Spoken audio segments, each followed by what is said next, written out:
So hypnosis and NLP, what's the point?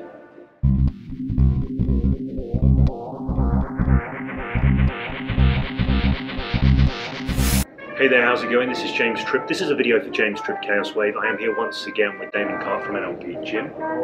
And there's a conversation that Damon and I have been having, which is about what is the point of this stuff? You know, why do we want to do this stuff? Why would anyone learn hypnosis? Why would anyone learn NLP? What's the point? And I got my reasons, and I'm guessing you've got yours as well. So yeah. What's this all about? You've been on a journey. You've gone into some deep learning. Yeah. But why? Because we're just two geeks and nerds, and so we just like to geek out on this stuff, right? Yeah. Yeah. Well, and I think that's where it actually kind of started for me. Yeah. And I think I was more conscious of that, but really there was an unconscious pulling for a journey. Yeah. And you can call it the hero's journey, or whatever you want to call it, or self-actualization. There was something unconscious going on for me that was pulling me in that direction. And I guess consciously it was more like, oh, this is great, I'm going to geek out on this, it's a hobby, and it just turned into something so much bigger, which I started to go deeper. I started to uncover lots of pain and suffering that I had been going through that I'd never fully dealt with, and it started to make sense to me why I'd fallen into depression a few times, and so all this stuff started coming out, and once I cleared that up, it was suddenly like, oh wow, that's not the end of it. There's a whole sort of journey and vision in front of me that I had not seen before. Yeah. And that's when life for me really started to take off. And that's also when my NLP skills went on supercharge. I mean, it just, everything seemed to fit, and now I had something that I was doing all this for. And so yeah, my NLP skills shot up. That's when I made the choice to become an NLP trainer and an NLP coach, and then eventually started making videos and started doing online trainings. But before that, it didn't have as much of a path, a vision. And once it did, I mean, I learned it so much faster, so much better, it became part of me rather than just something I was doing for fun.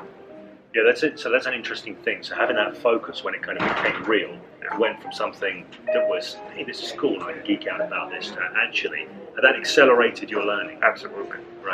See, this is also fascinating to hear this and get this angle, because it's almost like the mirror, the mirror image of what it was for me, because I got into self-transformation because I needed it. It was a pragmatic thing. I was looking at my life and thinking, the world is on top of me, I've got no power in the world, I need to change this, because I did a video on this recently. So I got really into this, into looking at what can I do? What can I do to transform myself so I can have more influence, more impact in the world, be more able to create the results that I want? And I kind of meandered through different things and got benefit from different things before coming to NLP, which was a massive game changer for me, absolutely huge game changer for me. Particularly the idea that people are essentially a collection of patterns and largely learned patterns, and that we can relearn those patterns, we can repattern ourselves to utterly transform the way we engage with the world. So for me, it was like pure selfish pragmatism, and that's what got me into NLP. But also when I got into NLP, it switched on the kind of geek side as well. So while I was doing it now, I was doing it for real, and that helped me learn fast, because I needed it. I needed to make those changes. My life was not headed in a good direction, so that was a helpful thing. But then that kind of geek side clicked in as well, and that is like extra fuel on the fire. It's an extra catalyst, because it means what I tend to do is I sort of go above and beyond in terms of trying to understand things or getting to that understanding, because I'm fascinated by it. Yeah, I don't just stop at the basic pragmatism. Now, yeah, I've got that. I always want to go further and go deeper. So I think there's a really interesting relationship there between pragmatism, having real-world stuff that you want to do, knowing what you want to do, and in addition to that, having that irrational passion for it as well. And when those two things come together, and when I look at people I know who have learned deeply and learned fast and effectively, it's when those two variables have come together, the pragmatism, the actual real-world application, and the irrational passion, they connect, and something 2 plus 2 comes out as 5, 6, 7, 8,000. Yeah, and I've gotten lost at times. You know, I lost sight of my vision from time to time, and then I would just fall on, okay, I want to get better at NLP, and I just want to practice NLP, and then I started to find that that wasn't even doing it for me. It wasn't fulfilled by that, and so I had to always go back to connecting again to that overall vision. And then sometimes the vision would change, or I couldn't see the extent of the vision, so it felt like disconnection. So anytime that's happened, I've struggled in that practice, or in the NLP practice. But it's that usually is telling me, now I know there's a bigger container here, and that's usually telling me that the vision's changed, or I'm about to gain some new clarity about it. So stick with that. Go back to my values. I always say to people, elicit your highest values. Those are your headlights. And you don't always know how that's going to unfold. And I think we want to know that, like, how is it all going to unfold? And you try to make up these ideas about how it's all going to work for you, whatever you have planned. And then oftentimes it doesn't quite work like that. But when you're connected to your vision, you're connected to your values, it allows for those changes to happen. And so now I've been much better at staying connected to that vision. And ever since that I have been, not only do I feel more fulfilled and just overall feel whole and feel happier that way, my NLP learning has just been continuous and incremental. Not as much as, I don't know how it was for you in the beginning, but when I first started learning NLP, like, I just shot up. My skills went up. You're learning so rapidly. But as time goes on, that learning becomes a little more incremental. And I think some people get down about that. They want that surge, that learning really fast. And but no, it's really about the incremental changes. I think overall, it becomes more of the marathon than the sprint. And so what keeps me on that path is just being very connected to that vision of what life do I want to create for myself. And as long as I'm connected to that, then that informs my NLP practice. That informs everything else. And when I'm doing that, that's like when I'm in full alignment and in flow. And that's the best place for me to be. Right. I think for me, the thing that keeps me on the path is I'm kind of habituated to it, in that I'm always, it's like we talked in the other video about flexibility in hypnosis and doing hypnosis. For me, flexibility in how I develop in life is a hugely important thing. So I'm going to hit new developmental edges all the time as we grow. You know, once we grow and develop in ourselves, well, our old problems disappear, but we find ourselves with a new set of problems. This is the nature of a developmental pathway. It doesn't matter what you grow. You might be growing a business. You go from small and you grow the business, and you have a whole new set of problems to deal with. And this is a good thing, by the way. When I talk about problems for me are not things to get around. It's like if you want to develop as a mathematician, you engage with progressively more complex problems, because that's what develops you. So for me in life, I'm on a kind of habitual developmental track, and whenever I see a new developmental problem someone to solve, I know I get to grow from that, and I love that. That's my kind of point of addiction on this, if that's not too unhealthy a word, but that's kind of where it's at for me. So I absolutely love that, and I, you know, there is so much richness to be got from NLP, from hypnosis, and for me it goes out beyond NLP and hypnosis as well, because I'm interested in whatever I can feed in that's going to inform me on this developmental journey that I'm on. Which people who watch the channel James Tripp, you'll know this. You'll know that I have a kind of broader field of interest, and I know that you do as well. I know that NLP's been your you know, the real font for you for a long time. And there's more as well. I know you're not strictly limited to NLP and NLP only. Yeah, I do hypnosis as well, and I'm very much into I like exercise and physical movement. I think that's just as important as for personal development. So I do jiu-jitsu and I do yoga. So all those things are important to me as well.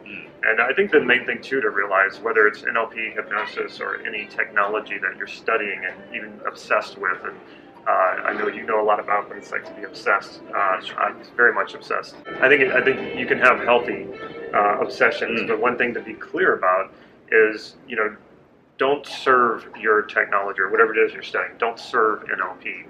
Make sure that it's serving you and serving your life. And the same with hypnosis. You know, if you're so focused on hypnosis that it's like that you become the servant of it, that's when you know that you've gotten off track. It's more about how do these things that I'm learning and practicing serve my life and serve the vision of the life that I'm constantly creating.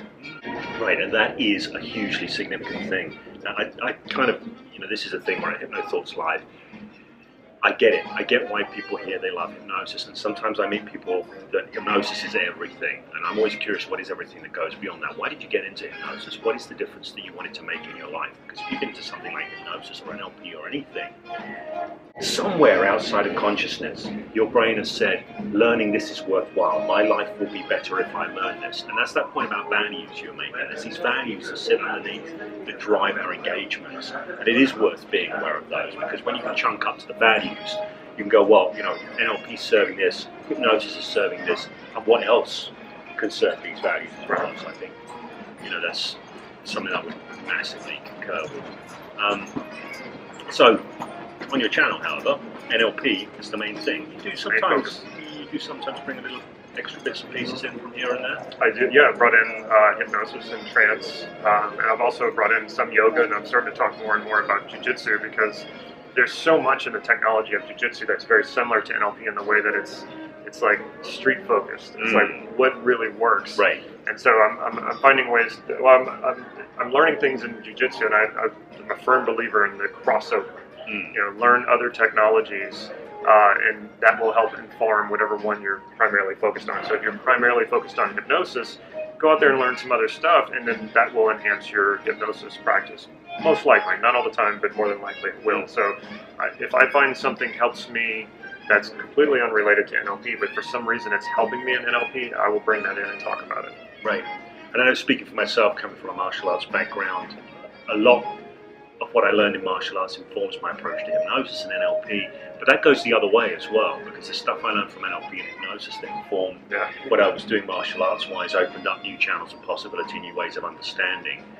And so, I mean, I love that. I'm a great cross-pollinator. I love to draw something from here and see how it applies over there. And it's from that we end up creating fresh, new perspectives, new options, and new choices. Absolutely. So, you know, it's a place where I think we'll yeah, you know, like think of your life as a practice, you know, and how all your practices serve that, and then step back and say, okay, is this really working? You know, or can I make some adjustments here? Is one practice not serving me, or am I too focused on it, and I'm in this position of serving it?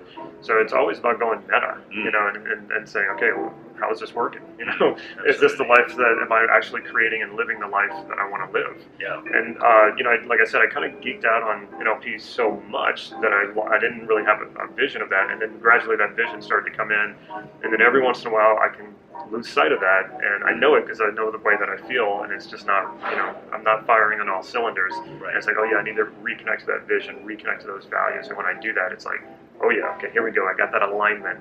And always NLP, I learn it better, I do it better when I'm in that position, when I have that alignment, and I'm sure that's the same for hypnosis and trance and all the work that you're doing as well. So you've got a YouTube channel. I do. It's a fact, isn't it? Do you want to say something about your channel? Because I think it's a resource that's worth letting people know about. So. Well, yeah, again, going back to the geeking out, my NLP channel has always been about that. So I love talking about this stuff.